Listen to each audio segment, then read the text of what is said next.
Salam, hər vaxtınız xeyir olsun. Mən Səidə müəlliməm. Bu gün sizinlə 5-ci sinif təbiətdən 1-ci hissədə maddənin halı və çevrilməsi mövzusuna baxacağıq. Bildiyiniz kimi təbiət monitorinq imtahanı artıq çox az vaxt qalıb. Ona görə bacardığım qədər mövzuların bir izahını verməyə çalışacağam və təbii ki, testlərin də həllərinin izahını verəcəm. Ona görə zəhmət olmasa sizin üçün hansı mövzular çətindir, yorumlarda bildirəsiniz ki, daha növbəti videomu onun haqqında eləyim sizə. Deməli, mövzumuz dediyim kimi maddənin halları və çevrilməsidir. Maddələr bilirik ki, maddə 3 dənə aqreqat halı var. Hansı aqreqat hallardır bunlar? 3 dənə bərk, maye və qaz aqreqat halıdır. Bərk halında olan maddə, deməli, maye halında və qaz halında 3 aqreqat halda olur. Və hər bir aqreqat halında olan maddənin özünə məxsus xüsusiyyətləri vardır. Birinci olaraq kütlə. Kütlə nədir? Biz deyirik ki, İstər bərk halında olan bir maddənin müəyyən bir kütləsi vardır və kütləni tərəzi vasitəsilə ölçürük. Vahidi isə qram, kiloqramdır. 1 kiloqramımız 1000 qramdır və hər bir dediyim kimi cismində özünün bir çəkisi mövcuddur. Bərk halında olan maddələr, maye halında olan maddələr və qaz halında olan maddələr. Bunlar bir-birindən müəyyən xüsusiyyətlərə görə fərqlənir. Hansı xüsusiyyətlərdir bunlar? Gəlin birinci mən sizə bunu şəkillərdə göstərim. Bərk halında olan maddə. Gördüyünüz kimi buna necədir? Molekullar bir-biri ilə nizamlı formada düzülür. Gördüyünüz kimi arada bir məsafə, yəni boşluq yoxdur. Bir-birinin nizamlı formada düzülür. Amma gəlin fikir verin maye halında olan maddəyə. Gördüyünüz kimi burada müəyyən bir boşluqlar var. Yəni maye aqreqat halında olan maddələrdə nizamlı düzülmür, nizamsız şəkildə düzülür. Qaz halında olan maddələrə baxsaq, burada qaz halında maddə gördüyünüz kimi boşluq daha çoxdur. Yəni biz onda deyirik ki, bərk halında olan maddələrdə zərrəciklər sıx-sıx yerləşir, maye halda olan maddələrdə biraz daha boşdur, qaz halında olan maddələrdə isə ümumiyyətlə məsafə daha çox olur. Gördüyünüz kimi, yəni qaz halında olan maddələrdə molekular arasında məsafə gördüyünüz kimi çoxdur. Amma bərk halında olan maddədə isə gördüyünüz kimi azdır. Çünki biri ilə nizamlı formada düzülmüşdür. Gəlirik nəyə? Bir-bir baxaq. Deməli, dedik ki, hər bir maddənin müəyyən bir kütləsi vardır. Kütlə M hərfi ilə işarə olunur. Vahidi biz deyirik kiloqram, qram ola bilər. Nə ilə ölçülür? Təbii ki, tərəzi vasitəsilə ölçülür. İndi keçirəm həcmə. Həcm menzurka ilə ölçülür. Gördüyünüz kimi burada hər bir menzurkada müəyyən bir sərhədləri vardır. Həmin bu sərhədlərdə də onun həcmi müəyyənləşir. Məsələn, burada 35 həcmdir, yəni 35 millilitrdir. Ümumiyyətlə bunu nəzərdə tutaq ki, həcm santimetr kubudur, metr kubudur, millimetr və litrlə ölçülmüş olur. Yəni ölçən cihaz biz adlandırdıq menzurka. Amma vahidi nədir? Metr kubu, millimetr, litr, santimetr kubu və s. Daha sonra gəlirik nəyə? Bərk, maye və qazların xassələrinə. Bayaq qeyd elədiyim kimi, bərk cisimlərin müəyyən bir forması vardır. Məsələn, burada göstərilib kərpic, qəpik, şüşə qab, kağız. Bunların gördüyünüz kimi müəyyən bir forması var. Yəni biri digərindən böyük və digərindən dediyimdə müəyyən bir ölçüyə malikdir. Ona görə deyir, müəyyən bir forması vardır. Məsələn, burada göstərilir kürə formadır. Kürə formanı müəyyən bir, məsələn, mən stəkanın içərisinə sala bilərəm, kasanın da içərisinə sala bilərəm. Müəyyən bir tutumu olan bir qaba sala bilərəm. Amma hansı qaba salaramsa salım, bu kütləsi, ölçüsü dəyişmir, öz formasını dəyişmir, olduğu kimi qalır. Yəni müəyyən özünə məxsus bir forması vardır. Gəlirik maye halında olan maddələrə və bunu da deyim, gördüyünüz kimi, bayaq dediyim kimi, zərrəciklər sıx yerləşdiyi üçün molekular arasında məsafə yoxdur. Ona görə onları sıxmaq mümkün deyil. Yəni biz məsələn qəpiyi sıxa bilmərik ki, kərpici sıxa bilmərik ki, çünki bir-birinə sıx yerləşiblər. Mayelərdə necədir? Mayələr axıcılıq qabiliyyəti olur. Məsələn, sudur, süddür, boyadır. Bunun xüsusi bir axıcılıq qabiliyyəti var. Amma məsələn, müəyyən bir bərk maddələr də vardır. Məsələn, burada qeyd olunub unla qum. Un və qumun da müəyyən bir axıcılıq qabiliyyəti var. Amma bu axıcılıq mayelərdə olan axıcılıqdan deyil. Undur, qumdur, toz halında olduğu üçün onlar yəni tökülmə, axma qabiliyyəti olur. Məsələn, toz halında olduğu üçün biz istənilən bir qaba tökdüyümüz zaman o qabda dolur. Amma bu o demək deyil də ki, maye halındadır. Xeyr, bərk halındadır. Sadəcə toz halında olduğu üçün bu proses baş verir. Mayələr içərisində olduğu qabın formasını alır. Məsələn, mən suyu demək çastanın içərisinə qoysam, başqa bir forma olacaq. Stəkan içərisinə qoysam, başqa bir forma olacaq. Yəni hansı qaba qoyuramsa, həmin qabın formasını alır. Sonra gəlirəm qaz halında olan maddələrə. Qaz halında olan maddələrdə isə onları deməli gördüyünüz kimi, burada gördüyünüz kimi, onlar zərrəciklər arasında məsafə daha çoxdur. Ona görə biz onların asanlıqla ətrafıya yayılmasına səbəb olmuş olur. Məsələn, qaz halında olan maddələrdə hansı proses baş verirdi? Deyirdik diffuziya. Biz bir otağa ətir vurduğumuz zaman bütün otaq boyu, yəni ətirin iyisi yayılır. Bu nəyin nəticəsində baş verir? Dediyim kimi, qaz halında olduğu üçün otağın bütün hər bir yerinə yayılmış olur. Bu diffuziyadır. Yəni bu qaz halında olan maddələrdə daha belə deyim, sürətli baş verir və daha yaxşı olur. Daha sonra nə baş verir? Məsələn, burada deməli biz deməli porşeni, yəni iynəni birinci içərisi müəyyən bir hissədə hava ilə doldurub və sonra başlayır porşeni irəliyə doğru sıxmağa. Porşeni irəliyə doğru sıxdığımız zaman nə olur? Bir barmağımızı həmin bu hava gələn istiqamətə deməli bağladığımız zaman, yəni çıxmasının qarşısını aldığımız zaman nə baş verir? Görürük ki, neynir? Yavaş-yavaş biz onu deyim də porşeni sıxa bilirik, irəliyə doğru sıxa bilirik. Bu nəyi göstərir? Yəni qazların sabit bir həcminin olmadığını və sıxıla bildiyini. Yəni bir daha təkrarlayıram. Məsələn, iynəni içərisinə hava qoyuruq. Məsələn, bizə iynə vurulan zaman bunu müşahidə edə bilərsiniz də.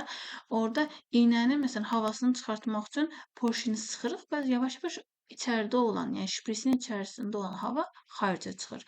Buna səbəb nədir? Sıxıla bilən olması və onların sabit bir həcminin olmaması.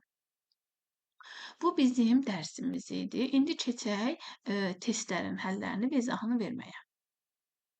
Birinci sualda deyir ki, demək birinci bunu deyim ki, bu Rüstəm Əkbərovun kitabıdır. Maddənin halları və çevrilməsi mövzusunun izahlarını verəcəm. 25 dənə sual var burada. Aşağıdakılardan səhv olanı seçin. Gəlin baxaq. 1 kiloqram 1000 qramdır, bu düz deyir. 1 qramımız 1000 milliqramdır, bəli. Milli ümumiyyətlə 1000 deməkdir də. Ancaq 1 qramımız da 1000 milliqramdır. 1 tonumuz 1000 kiloqramdır, bəli. 1 milliqramımız 1000 qram. Xeyr, 1 qramımız 1000 milliqramdır. 1 milliqramımız 0,1000-də 1 qramdır. Yəni biz 1000-ə bölməliyik də, 1-i 1000-ə bölməliyik. Ona görə D variantı səhvdir. İkincidə, aşdaşların hansısa həcmin vahidi deyil. Biz dedik ki, həcmin vahidi litrdir, millilitrdir, santimetr kubudur. Bunlardır. Deməli, litr həcmin vahididir, santimetr kubu həcmin vahididir, millilitr həcmin vahididir. Amma metr kvadratı həcmin vahidi deyil. Ona görə ikinci sualda cavabı D variantı olacaq. Aşdaşlardan səhv olanı seçin. 1 litrimiz 1000 millilitrdir. Bəli. 1 santimetr kubumuz 1 millilitrdir. Bəli, düzdür. 1 desimetr kubumuz 10 litrdir. Xeyr, baxın, 1 desimetr kubumuz 10 litr deyil. Ona görə C variantı səhvdir. 1 metr kubumuz millilitrdir. Bəli. Ona görə C variantımız səhvdir. Bir alüminium kuboidin uzunluğu 5 cm, yəni elimiz 5. Daha doğrusu elimiz 5'dir, eni 4'dür, hündürlüğü 3'dür. Bu kuboidin həcmini hesablayın. Mən bunun həcmini necə hesablayacağım? Bunun həcmini hesablamaq üçün nə etmək lazımdır? Hər birini bir-birinə vurmaq lazımdır. Yəni eni, uzunluğu, hündürlüyünə hər birini bir-birinə vurmalıyıq. Deməli 2-ni vuracağam 5'ə, bunu da vuracağam 4'ə. 2-ni 5'ə vurub 4'ə vurduğumuz zaman neçə eləyəcək? 40 millilitr. Həm burada sizə verilən yox, şəkildə olana diqqət yetirin. Daha sonra gəlirəm 5-ci suala. Bir mis kubun tilinin uzunluğu 4 cm-dir. Bu misin həcmini hesablayın. Təbii ki, həcmini hesablamaq üçün V-miz nəyə bərabər olacaq? V-miz bərabər olacaq elin kvadratına. Elimiz də 4-dürsə, 4-ün kvadratı olacaq 16. Bu da olacaq B variantı. 6-da kənar uzunluqları 2, 4 sm və 8 sm olan düzbucaqlı prizmalardan istifadə edərək bir kub düzəldiləcəkdir. Hazırlanmaq istənilən ən kiçik kub üçün ən az neçə düzbucaqlı prizma lazımdır? Deməli, bizə birinci nə etməliyik? Deməli, biz birinci bunun müəyyən bir həcmini tapmalıyıq. Bunun üçün yenə bir-birinə vururuq. 2-ni vuracam 4-ə, onu da vuracam 8-ə, eləyir 64. Və 64 də nəyin kvadratıdır? 64 də bir 8-in kvadratıdır. Deməli, ən kiçik kub üçün neçə düzbucaqlı prizma lazım olacaq? 8 düzbucaqlı prizma lazım olacaq. Bu da olacaq bizim B variantında var. 7-də ölçü qabının bir bölgüsünün qiymətini hesablayın. Ölçü qabının bir bölgüsünün qiyməti biz görürük ki, deməli, baxın 10-dur, sonra arta gedir və 20-yə çatır. Neçə halqadan sonra 20-yə çatır? 1, 2, 3, 4. 4 halqadan sonra 20-yə çatırsa, biz deməli 20-dən çıxacağıq 10-u eləyəcək 10, yəni bu halqaların hamısının cəmi 10-dur. Halqamızın sayı, yəni xəttlərin sayı da 4 olduğu üçün 10-u böləcəm 4-ə, tapacam 2,5. Yəni hər bir halqa, məsələn bu 10-dur, bu olacaq 12,5, bu olacaq 15, bu olacaq 17,5, bu da olacaq 20. Yəni 2,5, 2,5 artır. Bunu deməyə çalışır. 2,5 də bizdə B variantında var. Daha sonra gəlirik 8-ə. Şəkilə əsasən bərk cismin həcmini hesablayın. Baxaq, burada deməli, şəkil diqqətlə yaxınlaşdırsaq, görürük ki, deməli, bura 20 yazılı, bura 40, bura 60, burada 80 qeyd olunub. Deməli, burada deməli, diqqət yetiririk, görürük ki, əvvəl olub 40 ilə 60-ın arasında, yəni 50 olub. Daha sonra olub 80. Deməli, 50-dən 80-a gedib, 50-dən 80-a gedibsə, nə qədər dəyişib? 80-dan çıxacam 50-ni, tapacam 30. Yəni, mənim onda daşımın həcmi 30 olub ki, 50-dən 80-a qalxıb. 50-nin üstünə 30 gələndə eləyəcək nə? 80. Gəlirəm 9-a. Sol şəkildəki qolu tərəzidə kvadrat və üçbucaq cisimlər tarazlıqdadır. Buna əsasən sağdakı tərəzinin tarazlıqda qalması üçün onun digər gözünə neçə dənə cisim qoyulmalıdır? İndi gəlin baxaq. Görürəm ki, burada 4 dənə üçbucaq, 4 dənə üçbucaq var. Burada da 2 üçbucaq, 2 üçbucaq və bir dənə kvadrat var. Deməli, mənim onda üçbucaqlarımı çıxsam, eyni hissədədir. Onda bu deməkdir ki, mənim bir dənə kvadratım 2 dənə üçbucağımı bərabərdir. Yəni, kütlə olaraq bir dənə kvadratın ölçüsü 2 dənə üçbucağın ölçüsünə bərabərdir. Burada da mənə 2 dənə kvadrat verib. Deməli, onda bir kvadratım 2 üçbucağa bərabərdirsə, mən bu kvadratı yerinə 2 dənə üçbucaq yaza bilərəm. Bu birisi kvadratın da yerinə 2 dənə üçbucaq yaza bilərəm. Bu üçbucaq da olduğu kimi qalacaq. Deməli, mənim 5 dənə üçbucağım olmalıdır. Mənə deyir, neçə dənə? Buna əsasən sağdakı tərəzinin tarazlıqda qalması üçün onun digər gözünə neçə dənə cisim qoyulmalıdır. Yəni, mən görürəm ki, burada 5 dənə mən cisim, yəni 5 dənə üçbucaq qoysam, sağla sol bir-birinə tarazlıqda olacaq. Ona görə cavabım olacaq D variantı. 10-cu sualda hava ilə doldurulmuş şprisin ucunu barmaqla sıxılır. Sonra porşeyin irəli sıxılır. Qarşıdakı ifadələrdən düz olanlar seçin. Deməli, irəliyə doğru sıxılır. Deməli, yəni burada hava var ki, irəliyə doğru sıxılma prosesi baş verir. Bir baxaq, havanın həcmi azalır. Mən sizdə bayaqları dərsi izah elədiyim zaman qeyd eləmişdim ki, havanın deməli sıxıla bilirsə, təbii ki, müəyyən bir havanın həcmi azalmağa doğru gedəcək ki, porşen sıxıla biləcək. Ona görə bir düzdür. Havanın həcmi dəyişmir. Xeyr, həcmi azalır ki, sıxılır. Ona görə 2 səhvdir. Havanın kütləsi azalır. Ümumiyyətlə, burada havanın kütləsi, baxın, havanın müəyyən bir kütləsi yoxdur. Ona görə havanın kütləsi burada dəyişmir. Yəni, havanın kütləsi nə artır, nə azalır. Ümumiyyətlə, dəyişmir. Ona görə 3 səhvdir. Havanın kütləsi dəyişmir. Bəli, 1 ilə 4 cavabımız olacaq. Nə? A variantı. 11-də İçdəki ifadələrdən düz olanları seçin. Suyun sabit həcmi yoxdur və onu sıxmaq mümkündür. Xeyr, suyun yerləşdiyi həcmi tutur. Amma onu sıxmaq mümkündür deyə bilmərik.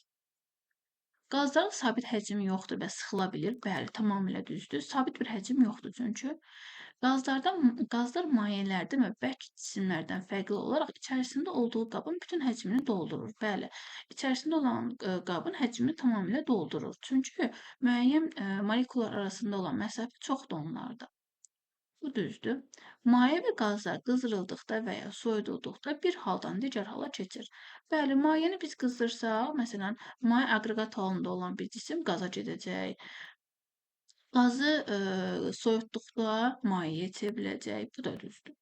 Deməli, 2, 3, 4 cavabımız olacaq A variantı. Bərk maddə. Zərrəciklər sıx yerləşir. Bəli, zərrəciklər sıx yerləşir və gördüyünüz kimi nizamlı bir düzülüşləri var. Ona görə bir düzdür.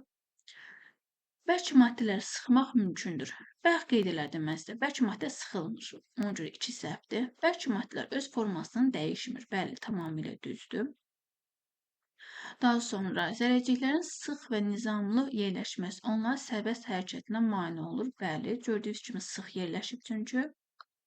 Un və qum üçün bərk maddələrin də axıcılıq qabiliyyəti var. Bayaq qeyd elədim ki, bəli var, düzdür. Toz halında olduğu üçün axıcılıq qabiliyyəti var. Deməli, 1, 3, 4 və 5. Cavabımız olacaq B variantı. Sonra 13-də qaz halı haqqında ifadələrdən düz olanları seçin. Zərrəciklər arasında məsafə bərk və mayelərlə müqayisədə çox azdır. Baxın, görürsünüz ki, burada çox az deyil. Tam tərsinə çoxdur burada. Niyə az olsun? Molekullar arasında məsafə çoxdur. Ona görə bir səhvdir. Qazlar içərisində olduqları bağlı qabın bütün həcmini tutur. Bəli, bu tamamilə düzdür. Qazlar asanlıqla ətrafa yayılır. Diffuziya bayaq qeyd elədim ki, bəli, yayılır. Zərrəciklər sərbəst hərəkət edə bilir. Bəli, molekullar arasında məsafə çox olduğu üçün hərəkət baş verir. 2, 3, 4 cavabımız olacaq D variantı. 14-də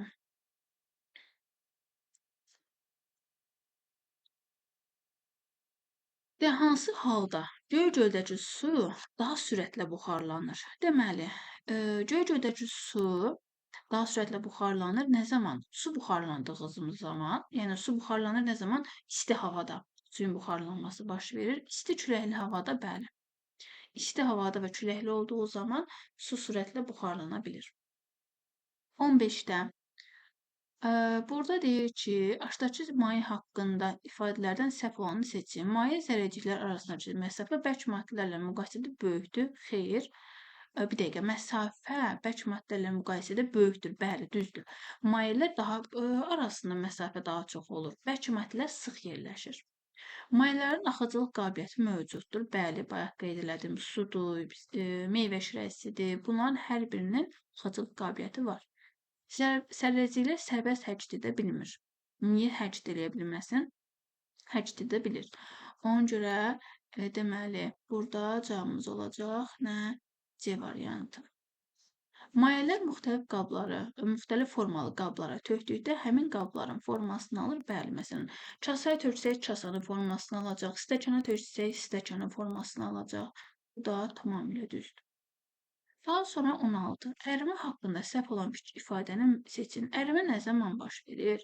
Bərk aqreqat halında olan bir cisim bərk haldan mayeye gedirsə, bərkdən mayeye və ərimədir.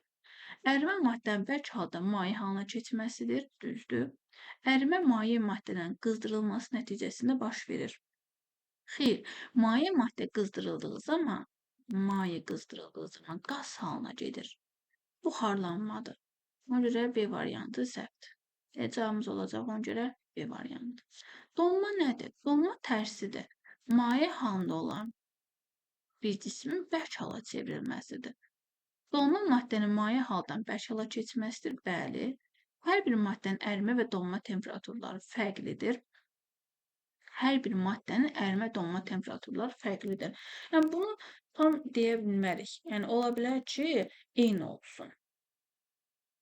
Su tam donana qədər olan müddətdə temperatur 0 selsidə qalır. Su tam donana qədər olan müddətdə temperatur 0 selsidə qalır. 0 selsidə donur, bu düzdür. Donma maye mühitdə soyuqluqda baş verir. Bəli, mayeni soyutluğu soyutduğumuz zaman donma baş verir. Amma B variantı nədir? Səhvdir. 18-ci sualda deyir ki, buxarlama haqqında düz olan ifadələri seçin. Buxarlama mayenin qaz halına çevrilməsi prosesidir. Bəli. Buxarlama nədir? Maye aqreqat halında olan bir cisim qaz halına çevrilirsə, bu buxarlanmadır. Ona görə bir düzdür. Buxarlama yalnız 100 Selsi temperaturda baş verə bilər. Baxın, məsələn, spirt 78 Selsi temperaturda buxarlanır. Su 100 Selsi temperaturda buxarlanır. Yəni, yalnız 100 Selsi temperaturda biz deyə bilmərik. Ona görə 2 səhv. Buxarlanma, deməli, maye maddə qızdıqda baş verir, bəli. Buxarlanma zamanı zərrəciklər mayenin səthindən ayrılaraq qaz halına keçir. Bəli, maye buxarlanma zamanı zərrəciklər maye səthindən ayrılıb qaz halına keçir. Yəni, maye aqreqat halında olan bir cisim qaz halına çevrilir. 1, 3, 4 cavabımız olacaq D variantı. 19. Qaynama haqqında səhv olan ifadəni seçin. Bayaq qeyd etdiyim kimi, qaynama nədir? Maye aqreqat halında olan bir cisim qaz halına çevrilir. Yəni, qaynama temperaturu zamanı olur. Suyun qaynama temperaturu müxtəlif yüksəkliklərdə eyni olur.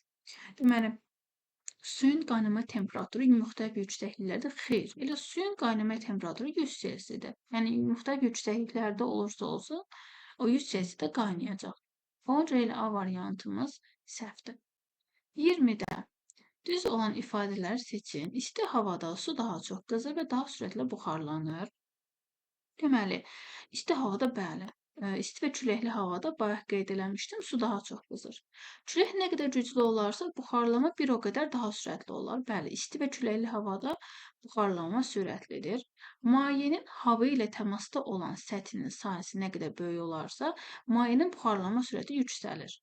Və ya da sürətlənir. Bəli.